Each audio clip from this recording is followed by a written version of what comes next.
सुप्रभात बच्चों, हिंदी की ई लर्निंग कक्षा में आप सभी का स्वागत है।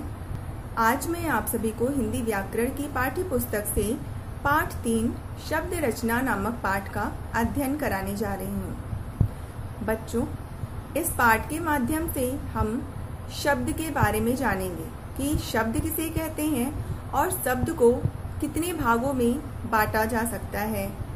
ठीक है, तो चलिए सबसे पहले हम शब्द की परिभाषा देखते हैं कि शब्द किसे कहते हैं। वर्णों के सार्थक मेल को ही शब्द कहा जाता है, जैसे रसोई घर, बस, बस्ती आदि। ये सारे शब्द हैं जिनका कोई न कोई अर्थ होता है, इसलिए वर्णों के सार्थक मेल को ही शब्द कहते हैं। तो चलिए आगे हम इस पाठ के माध्यम से विस्तार से शब्द और उनके वर्गीकरण के बारे में जानेंगे। पाठ 3 शब्द रचना, जिसको इंग्लिश में वर्ड फॉर्मेशन कहते हैं। शब्द रचना यानी शब्दों की रचना। ठीक है बच्चों, चलिए आगे हम देखते हैं कि शब्द रचना क्या होता है, यानी कि शब्द क्या होते हैं और कैसे बनते हैं।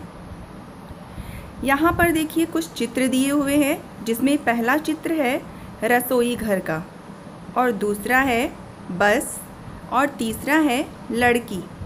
यहाँ पर 3 चित्र दिए हुए हैं, बस, लड़की और रसोई घर।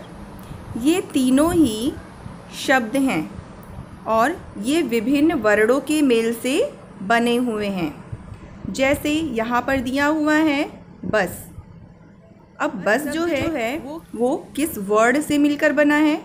ब धन अ धन स धन अ, यानी कि बस। दूसरा है लड़की, ल धन अ धन ड़ धन अ धन क धन ई, यानी लड़की। और तीसरा शब्द है रसोई घर, यानी र धन अ धन स धन ओ धन ई धन घ धन अ धन र धन अ, जो कि मिलकर बना है रसोई घर।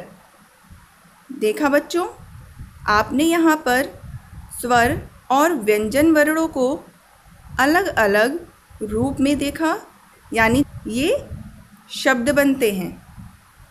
चलिए अब हम शब्द की परिभाषा देखते हैं कि शब्द किसे कहते हैं। वर्णों के सार्थक मेल को शब्द कहते हैं। बच्चों, अब सार्थक का मतलब क्या होता है? सार्थक का मतलब होता है ऐसा शब्द जिसका कोई अर्थ हो, और निरर्थक का मतलब होता है ऐसे शब्द जिसके कोई भी अर्थ न निकलते हों। सार्थक यानी जिसका अर्थ होता है और निरर्थक यानी जिसका अर्थ नहीं होता है। तो इस प्रकार बच्चों, आपने यहाँ पर शब्द की परिभाषा देखा कि वर्णों के सार्थक मेल को शब्द कहते हैं, यानी वर्णों को जब हम मिलाते हैं और उससे जो सार्थक शब्द बनता है उसे ही हम शब्द कहते हैं। ठीक है बच्चों, तो चलिए अब हम आगे देखते हैं।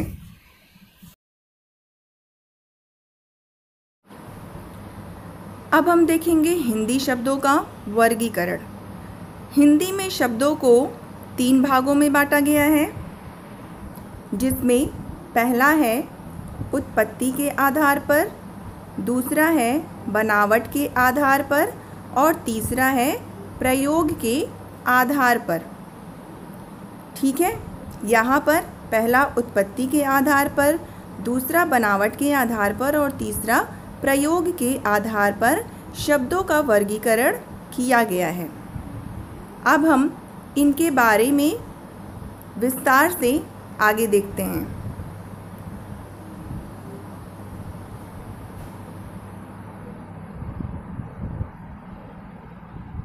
प्रकार के होते हैं, यानी उत्पत्ति के आधार पर शब्द जो है 4 प्रकार के होते हैं।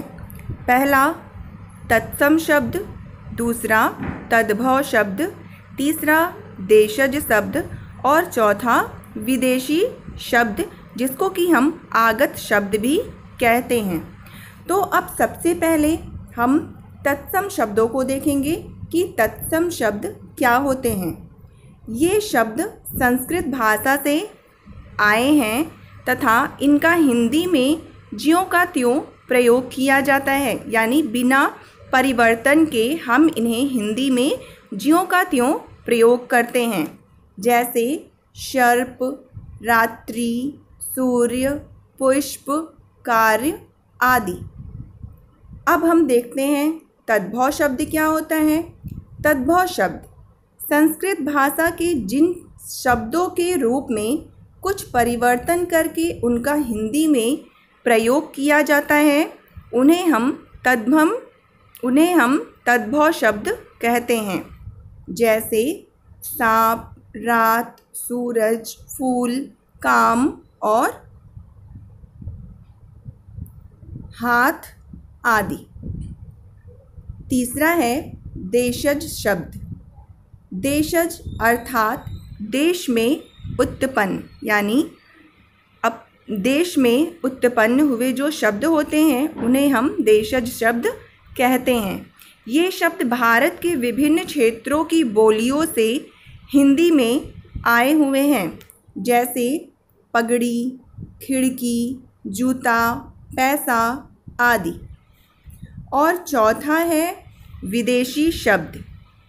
जैसा कि मैंने बोला कि विदेशी शब्द को आगत शब्द भी कहते हैं। ये शब्द दूसरे देशों की भाषाओं से हिंदी में आए हुए हैं, जैसे डॉक्टर, लालटेन, टिकट, सब्जी, तौलिया आदि। इसी प्रकार बच्चों यहाँ पर देखिए तत्सम और तद्भव शब्द दिए हुए हैं। जैसे कि हमारा पहला तत्सम शब्द है दुग्ध, जो कि एक संस्कृत वर्ष यानी बरस, दधि यानी दही, हस्ती यानी हाथी, हस्त यानी हाथ, मयूर यानी मोर, अश्रु यानी आंसू, स्वप्न यानी सपना। चलिए अब हम दूसरा शब्द देखते हैं।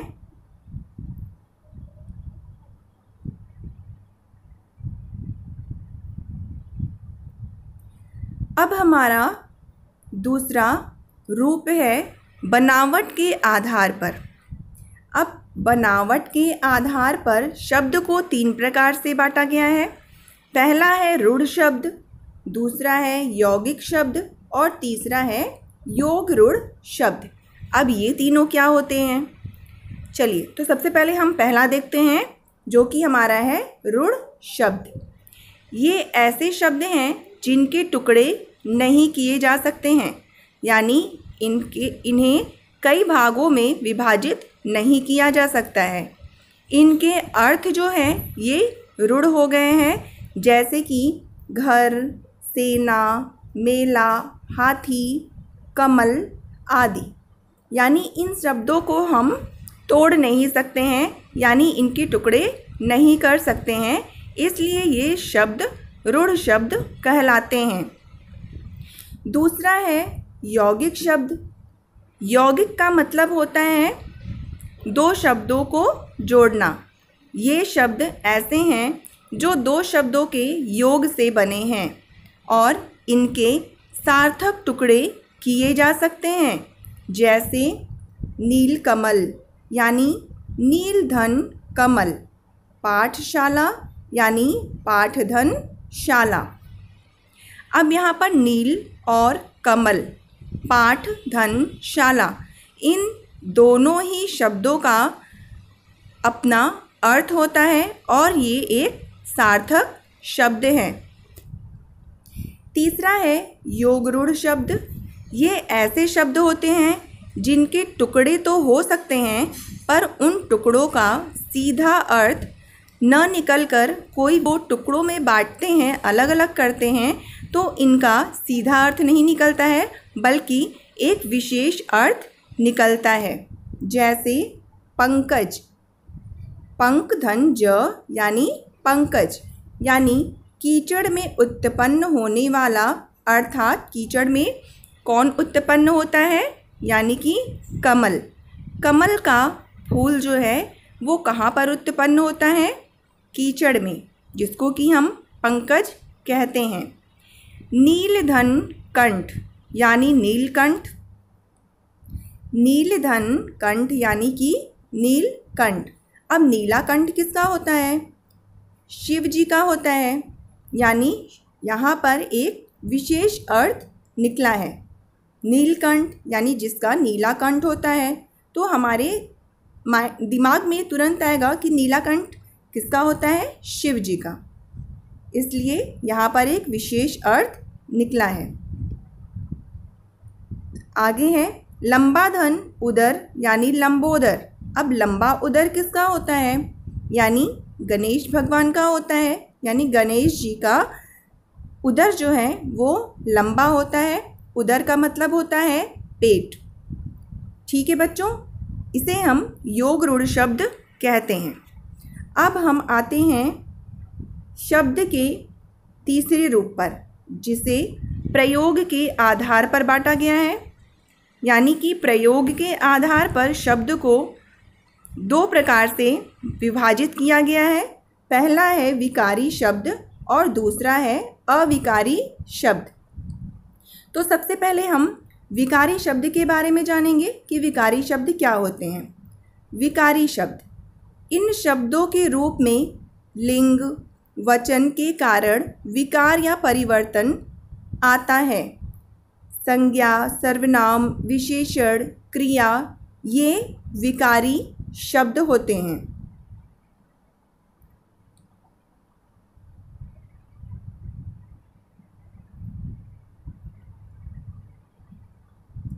दूसरा है अविकारी शब्द। इन शब्द है, इन्हें अव्यय भी कहा जाता है, यानी कि अविकारी शब्द को हम अव्यय भी कहते हैं। जैसे क्रिया विशेषण, संबंध बोधक, समुच्चय बोधक, विस्मय बोधक, निपात। हिंदी भाषा में ये अविकारी शब्द कहलाते हैं। इन सभी के बारे में हम अगले अध्यायों में पढ़ेंगे, यानी विस्तार से हम इनके बारे में आगे पढ़ेंगे।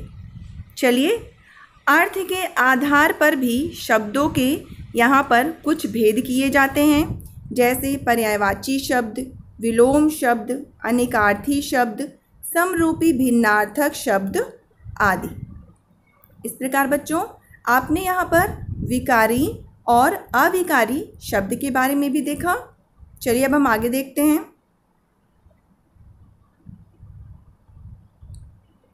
चलिए अब हम आते हैं शब्द रचना पर। हिंदी में उपसर्ग और प्रत्यय के योग से नए शब्दों की रचना की जाती है। तो सबसे पहले हम उपसर्ग के बारे में पढ़ेंगे कि उपसर्ग क्या होता है। ये वे शब्दांश हैं जिनको शब्द से पहले लगाकर नया शब्द बनाया जाता है, यानी उपसर्ग जो है वे शब्द के पहले जोड़े जाते हैं। जैसे अधन न्याय यानी कि अन्याय, दूसरा है अधन धर्म यानी अधर्म, और तीसरा है सुधन पुत्र यानी सुपुत्र। इसी प्रकार बच्चों, यहाँ पर कुछ और उपसर्ग और उनसे बने नए शब्द दिए गए हैं, इनको भी हम एक बार देखते हैं। उपसर्ग है अ, अर्थ है के बिना, और नया शब्द है अज्ञान, असत्य, अछूत, अन्याय।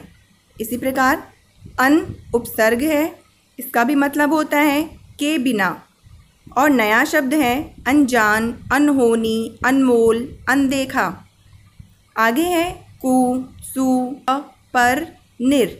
ये शब्द हमारे उपसर्ग हैं और इन शब्द बनाया गया है। इसको आप एक बार डिटेल में अच्छे से पढ़ लीजिएगा।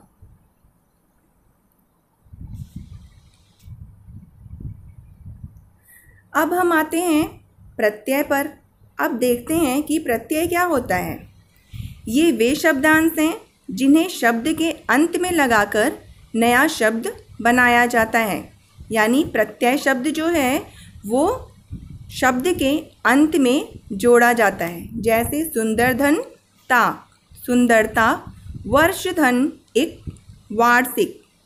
ठीक है, यहाँ पर ता और एक ये दोनों ही शब्द जो हैं ये प्रत्यय कहलाते हैं, जो कि शब्द के अंत में जोड़े गए हैं। इसी प्रकार यहाँ पर देखिए कुछ प्रमुख प्रत्यय से बने नए शब्द भी दिए हुए हैं, जैसे कि उपसर्ग में दिया हुआ था। अब इसमें प्रत्यय शब्द देखिए दिया है ता, इत, इक, वान, वती, त्व, आकु, इन और ई, और इनसे बने हुए यहाँ पर नए शब्द भी दिए हुए हैं। जैसे ता से क्या बना है? सुंदरता, योग्यता, भव्यता। इत से शिक्षित, सीमित, लिखित। इक से धार्मिक, नैतिक, ऐतिहासिक। वान से गुणवान, धनवान, बलवान। वती से गुणवती, धनवती, बलवती। त्व से मनुष्यत्व, देवत्व, पशुत्व। आकु से पढ़ाकू, लड़ाकू, हलाकू। इन से रंगीन, संगीन, नमकीन। ई से लंबाई, ऊंचाई और चढ़ाई। इस प्रकार बच्चों आपने देखा उपसर्ग और प्रत्यय क्या होता है। उपसर्ग यानी कि जो शब्द के पहले जुड़ता है, और प्रत्यय यानी कि जो शब्द के बाद जुड़ता है। चलिए बच्चों, अब हम देखते हैं कि अभी तक हमने क्या पढ़ा। हमारा पहला नंबर क्या है? वर्णों के सार्थक मेल को हम क्या कहते हैं? हिंदी भाषा में भागों में बांटा गया है, 3 भागों में, यानी हिंदी भाषा में शब्द। तीसरा पॉइंट है विकारी शब्दों के रूप में परिवर्तन आता है। चौथा है उपसर्ग का प्रयोग शब्द से पहले किया जाता है। और 5वां है प्रत्यय का प्रयोग शब्द के अंत में किया जाता है। इस प्रकार बच्चों आपने यहाँ पर शब्द रचना के बारे में पढ़ा। ठीक है बच्चों, आज के लिए इतना ही। धन्यवाद।